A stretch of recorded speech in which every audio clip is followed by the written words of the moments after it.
दोस्तों, क्या आपने कभी सोचा है कि आपकी जिंदगी भर की मेहनत और कमाई सिर्फ एक गलत कागज की वजह से मिट्टी में मिल सकती है?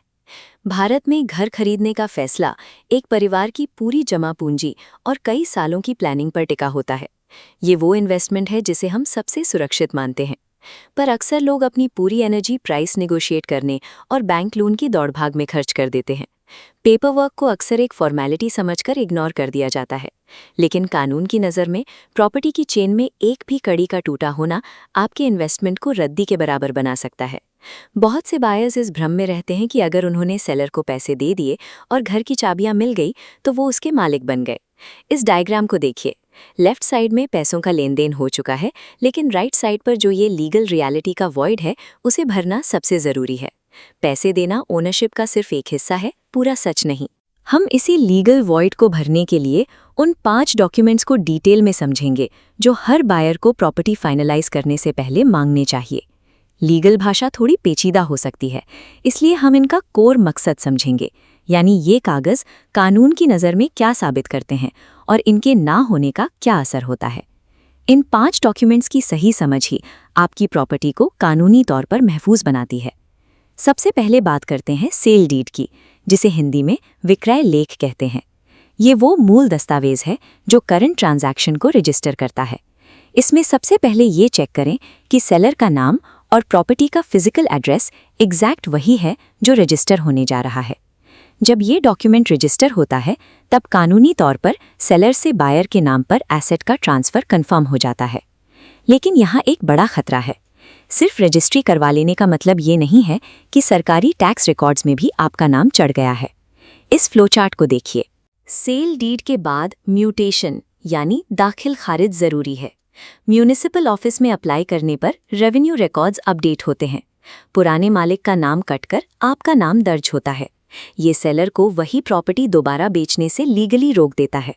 सेल डीड के बाद दाखिल खारिज ना करवाना आपको कानून की नज़र में कमज़ोर बनाता है, क्योंकि रिकॉर्ड्स में आप अभी भी ओनर नहीं दिखते। आज का ट्रांजैक्शन तो क्लियर है, लेकिन क्या आपको पता है कि ये ज़मीन 20 या 30 साल पहले किसकी थी? यहाँ काम आता है मदर डीड यानी मूल दस्तावेज। ये डॉक्यूमेंट ज़मीन के पुराने मालिकों की एक कड़ी है। एक कानूनी एक्सपर्ट की मदद से आपको पिछले 30 साल का रिकॉर्ड ट्रेस करना चाहिए। ये देखना ज़रूरी है कि हर ट्रांसफ़र, चाहे वो बिक्री हो या विरासत, अनब्रोकन है या नहीं। ये लंबी छानबीन ये साबित करती है कि आज का सेलर इस ज़मीन को बेचने का पूरा कानूनी हक रखता है और इस पर कोई पुराना एंसेस्ट्रल क्लेम नहीं है। पुराने रिकॉर्ड्स निकलवाना खर्चीला हो सकता है, पर शांति के लिए ज़रूरी है। अगर ये कड़ी टूटती है तो सालों बाद कोई रिश्तेदार कोर्ट में दावा पेश कर दे और आपका घर फंस जाए। अगर इस चेन में कोई गैप मिलता है तो वो प्रॉपर्टी कानूनी तौर पर अनसेफ मानी जाएगी। कई बार खतरे प्रॉपर्टी के कागजों के बीच छुपे होते हैं जो ऊपर से दिखाई नहीं देते। इन छुपे हुए बोझ को चेक करने के लिए एनकम्बरेंस सर्टिफिकेट की ज़रूरत होती है। इसमें फॉर्म 15 और 16 के जरिए सब रजिस्ट्रार के रिकॉर्ड्स चेक किए जाते हैं, ताकि ये पता चले कि प्रॉपर्टी पर कोई रजिस्टर्ड क्लेम तो नहीं है।